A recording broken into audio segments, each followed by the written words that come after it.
On the news, PDP crisis deepens as Rivers State Governor Nyesom Wike blasts party chairman.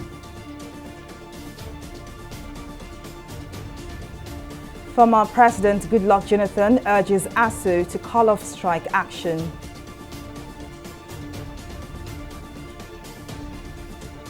And INEC releases date for final list of presidential governorship candidates ahead of 2023 polls. Many thanks for joining us on News Now. I am Folashade Ogurinde.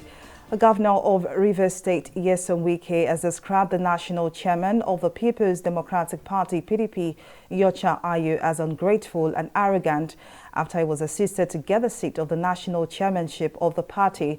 Speaking on Thursday at the inauguration of roads in Ikwere, LGA of the state, Wike said that the PDP chairman may cause the party to lose the 2023 presidential election. Wike said if Ayu remains arrogant and refuses to resign, it may cause the PDP the 2023 presidential election. Wike's allies are demanding that the PDP national chairman should step down as a precondition for resolving the rift with Atiku Abubakar, the party's presidential candidate. I said from nothing, we brought you.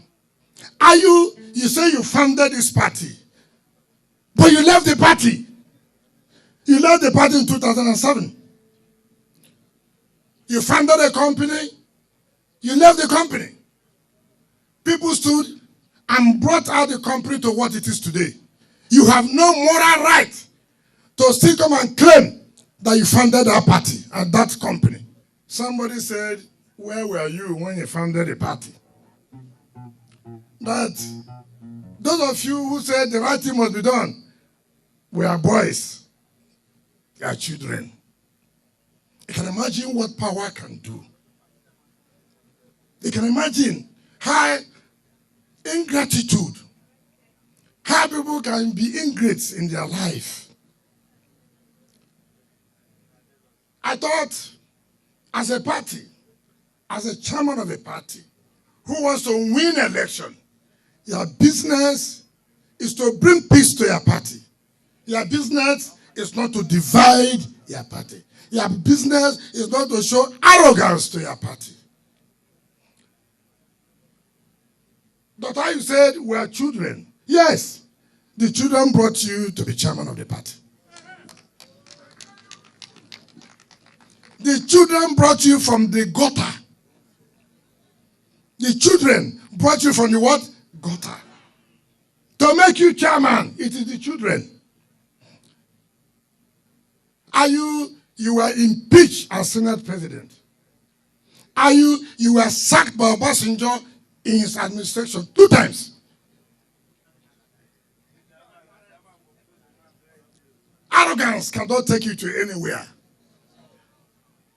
Now we are saying that you don't want the party to win election. We will help you. A former President Goodluck Jonathan wants the Academic Staff Union of Universities to sheath their swords and call off the strike in the interests of the nation.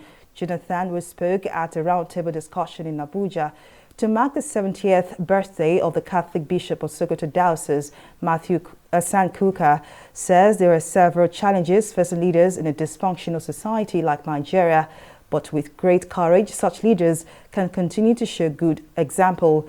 Governor of Ekiti State, Kayode Fayemi, and his counterpart from Plateau State, Simon Lalong, both eulogized Father Kuka for his commitment to nation building over the years. The society we are managing is quite complex. Yes, I was the president, I tried my best, but does not mean that we had no issues. Now we are talking about ASU strike. During my time too, ASU had 4 months of strike. Different committees were meeting and nothing was working. And I said, how can our students stay out of school for 4 good months? I had to call a meeting of all the leadership of ASU. I presided over the meeting with my vice president. The attorney general was there. I said that night we must solve that problem. But we spent the whole night. Before we finished, was like 5:30 a.m. before we concluded. And the strike was called off. Bishop Kuka has been a great inspiration in many respects. He's also been a frontline proponent of theology of engagement. And those who know me know I've always criticized the theology of disengagement. The Catholic Church cannot be accused of that theology of disengagement. That is something that we know Father Kuka for. And he does it, as I said, it's good trouble. In very troublesome ways, in very irreverent manner, but always for the greater good. Always in the overall interest of the people. You are 70, but to me, you are looking younger than 70. And my prayer, there are certain things you say about me. Please, at 70, don't say them again. Because you now have a lot of wisdom. So you are now a man of wisdom. Ahead of the 2023 general elections, the Independent National Electoral Commission (INEC) has disclosed that the date for the release of the final list of presidential and governorship candidates. INEC Chairman Mahmood Yakubu released a date on Thursday during a meeting organized by the Center for Democracy and Development in Abuja with the theme Conducting Nigeria's 2023 Elections in Volatile Security Environment in Abuja. Yakubu gave the breakdown of the activities leading up to the conduct of the 2023 elections, revealing that while the final list of the presidential candidates will be out on September 20th, that of governorship hopefuls will be released on October the 4th. The INEC boss asked political parties and their candidates to focus on issue-based campaigns, adding that the commission is collaborating with security agencies to ensure a peaceful election. And here in Lagos, the state government has directed law enforcement agencies and security personnel to ensure the total compliance of motorcycle operators, also known as Okada riders, on further ban on their operations in 4 local government and 6 local council development areas of the state with effect from September 1st, 2022.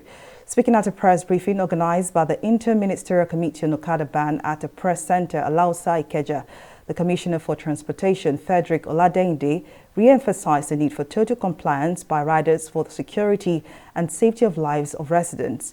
Our correspondent, Mary Kano, has the details in this report. The nuisance posed by motorcycle operators, popularly called Okada riders in Lagos State, has generated concern from the state government, who have said enough is enough. Hence the convergence of members of the Ministerial Committee on Okada to announce the addition of 4 local governments and 6 local council development areas of Lagos State to the list of areas banned from Okada operations. The Lagos State Commissioner for Transport, Frederick Oladende, says defaulters of the ban, either the rider or passenger, risk a 3-year jail term as enforcement for the Phase 2 ban commences. The decisions and position of government on Okada is very clear, and we are not compromising on the decision, which is to further consolidate on the achievements made so far, with particular reference to decrease in accident and crime rate, as well as the return of sanity to our community within the state. Permit me to also remind you that the state government has directed the Nigerian police force and the Lagos Command with all relevant stakeholders. This includes the Army, the Navy, the Air Force, and other security and law enforcement formations within the state to be complemented by the anti-Okada squad. These people will be deployed to these new locations in a bid to stimulate seamless implementation and enforcement of the Phase 2 ban of Okada operation in the state. According to the Commissioner, 200 officials of the Lagos Traffic Management Authority have been deployed alongside other security agencies to enforce the ban. We are ready, all hands on deck, to ensure the total enforcement. So, just watch out. Okada has sent several people to their early graves. Several people have gone to their early graves as a result of these guys, because they're not trained, they don't know how to ride these motorcycles, and they just go on the road. They are not even licensed. While adding that the state government has provided alternative means of transportation, the Commissioner for Information and Strategy, Benga Omotosho, said there would be no going back on total enforcement by the state. We are going to be able to explain them and strengthen them so that people who do not understand what this whole thing is all about, they have an opportunity for them to know what we are talking about, so that even those who are in business, who feel that it's the only business they can do forever, they will also understand that what we are saying is not just because of naira and kobo, because of food.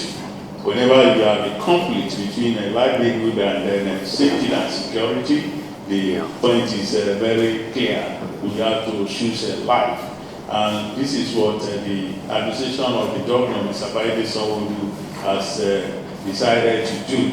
Recent data from the Lagos state government shows that motorcycles are the most used mode of transportation for criminality within the state, hence the ban. Just as the state government has said, in addition to jail time, the motorcycles will be impounded and crushed in public view in line with the provisions of the law. Mary Kanu, TV360, Nigeria. While still in Lagos, where the state government has commenced the collection of levies for cars parked on property setbacks, a notice signed by the General Manager, Lagos State Parking Authority, LASPA, Adebisi Adelabu, reveals the charge per slot differs on the location and could be as high as 100,000 naira and as low as 80,000 naira per parking slot annually, with a non-refundable 50,000 naira payment for processing charge. According to parking permit and demand notice, residents are mandated by law to pay a certain fee for parking on property setbacks or in front of their property. LASPA was established in 2021 and was created by the Lagos State government to enforce parking violations and offences in the state.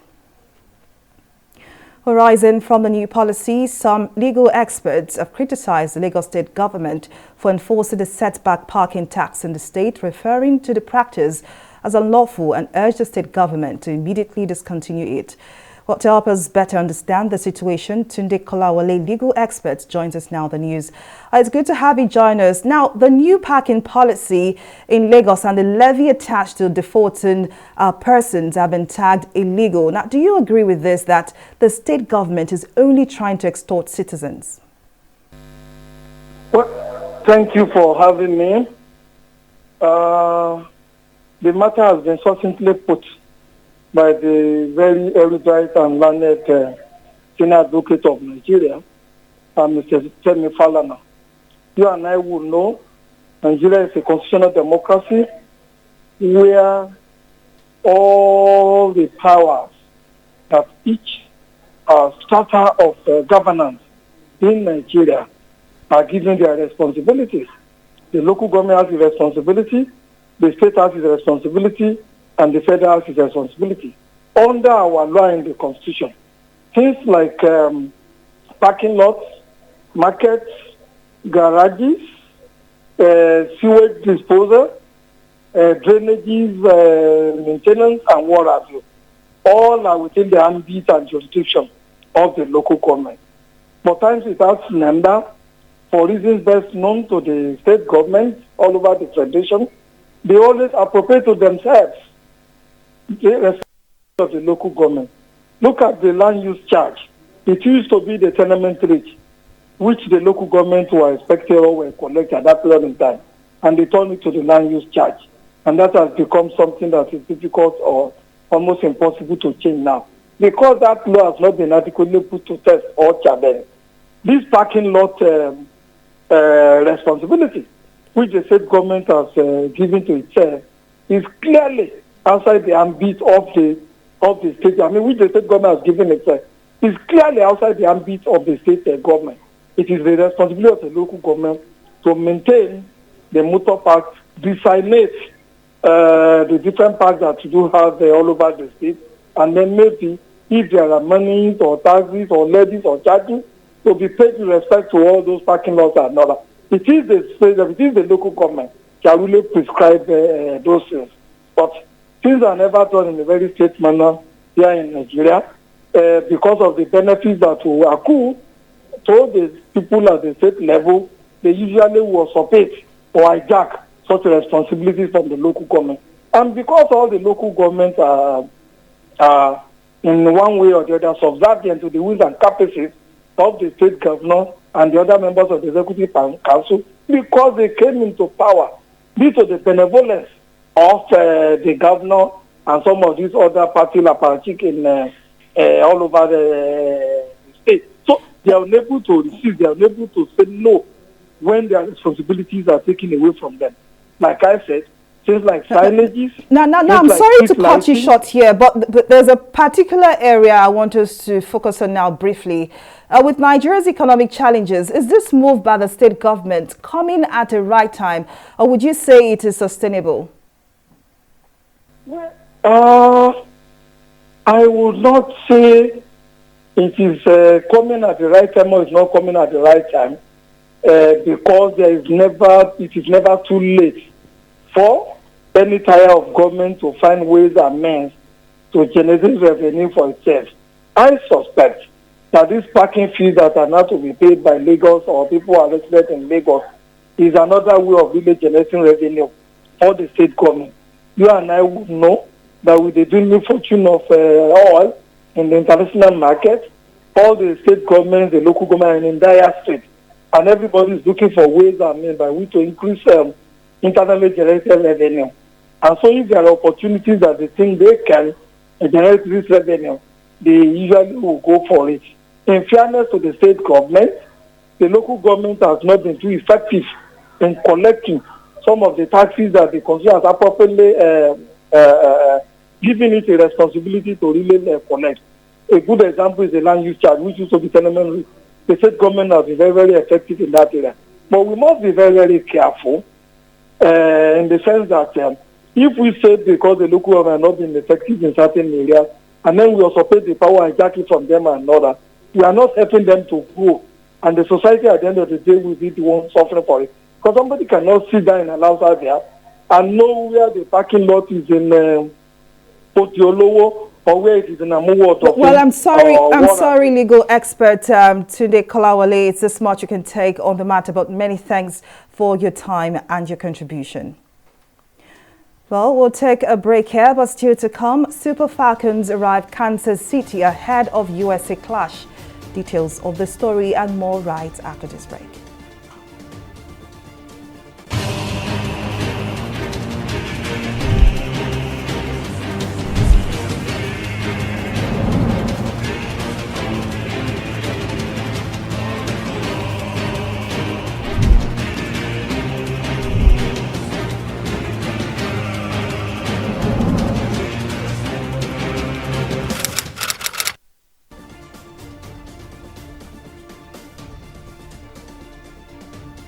Welcome back. Now here is a recap of some of our top stories tonight.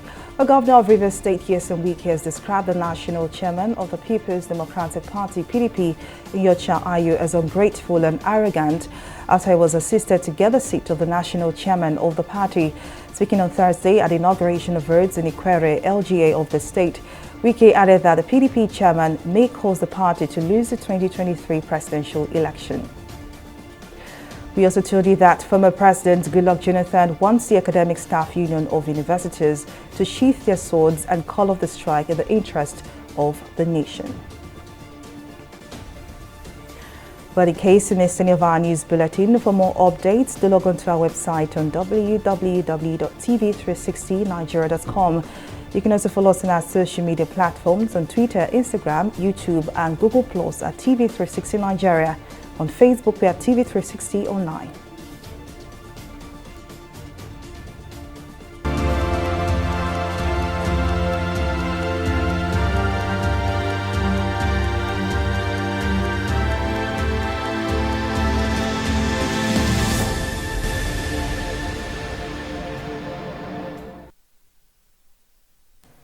And And now to COVID-19 updates. Around 21 million people in the Chinese city of Chengdu effectively went into lockdown on Thursday as authorities raced to snuff out a new COVID-19 outbreak. In a notice issued by authorities, each household will be allowed to send one person out to buy groceries and essential goods per day, provided they have tested negative in the previous 24 hours. It added that all residents will be tested for the virus between Thursday and Sunday and urged them not to leave the city unless absolutely necessary. Chengdu recorded 157 new local infections on Thursday, of which 51 of the infected persons displayed no symptoms. Nurses in Australia's most populous state, New South Wales, commenced a strike action on Thursday, demanding better conditions after 3 years on the front line of the COVID-19 crisis. The 24-hour strike was the third statewide walkout by nurses and midwives this year and came as tensions between essential workers and the New South Wales government reached boiling point. During the COVID-19 pandemic, tight restrictions saw Australia maintain one of the lowest death rates among wealthy nations. We'll take a breather here and return with more stories and business. To stay with us.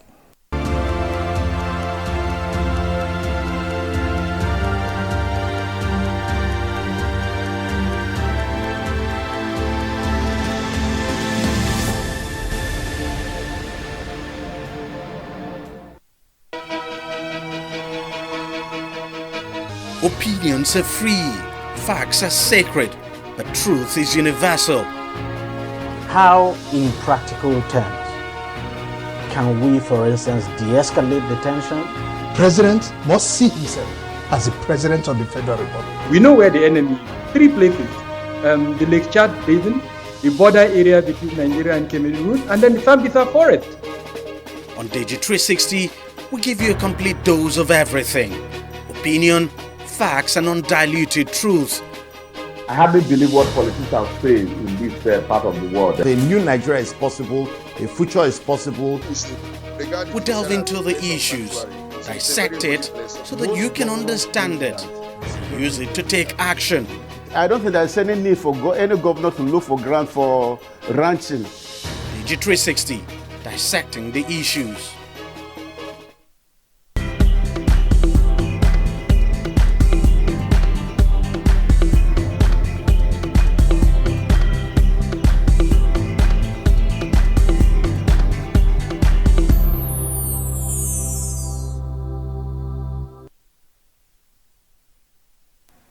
Welcome back. Well, up next is business news and stock market review with Simi Saladigun. Over to you, Simi. Many thanks, Folashade. Welcome to Business News.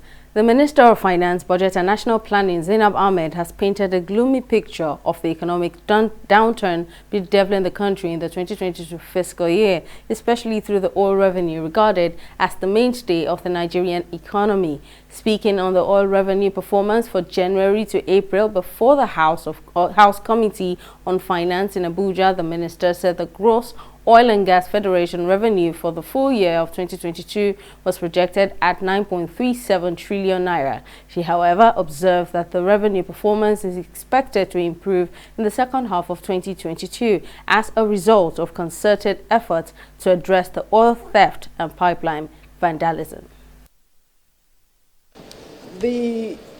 Is a report on the oil revenue performance. As slide number 10 is a report on the oil revenue performance. The gross Oil and Gas Federation revenue for the full year 2022 was projected at 9.37 trillion. As at April, what was generated was 1.23 trillion. And this is as at April. And this is against what should have been generated at 3.12 trillion by April, representing a mere 39% oil and gas revenue performance. Despite higher oil prices, oil revenue has been underperforming due to the significant lower oil production shortfalls. And the main reasons, as I reported earlier on, had to do with pipeline vandalization and theft, and also which has resulted in oil production shut-ins by most of the major oil-producing entities. There's also higher petroleum subsidy cost, which is due to the higher landing cost of imported refined petroleum products into the country. As you know, honorable members, the higher the crude oil price in the international market, the higher the cost of PMS that is imported into the country. So non-oil taxes, on the other hand, have performed creditably well, averaging an average performance of 92.6% against the prorated target. A significant number of airplanes operating across the country are currently grounded due to the crisis rocking Nigeria's aviation sector. Director General of the Nigerian Civil Aviation Authority, Musa Nuhu, disclosed this at a stakeholders meeting in Abuja on Wednesday. Nuhu's statement confirmed the report released on June 30, 2022 by CH Aviation, a global agency with database of airlines in the world, that only 44 aircraft were operating in Nigeria, while 79 were grounded at the time. We'll go on a short break here and be back with stock market reports.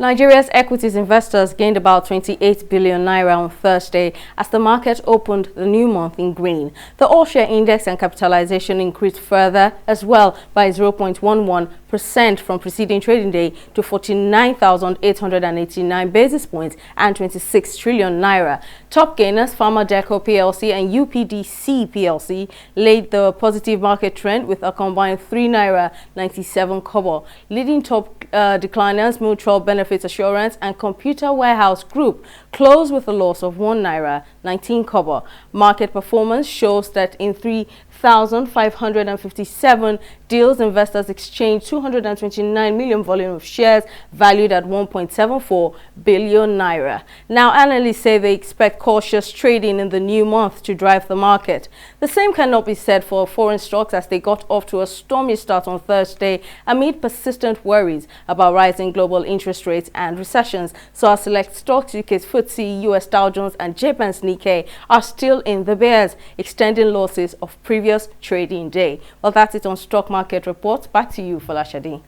Well, many thanks to Ms. Ola for that update. And now the foreign scene. Germany's flagship carrier Lufthansa has announced to cancel almost all passenger and cargo flights over plans by pilots to commence a day-long strike on Friday. In a statement on Thursday, the airline said it would be cancelling flights from its two biggest hubs, Frankfurt and Munich.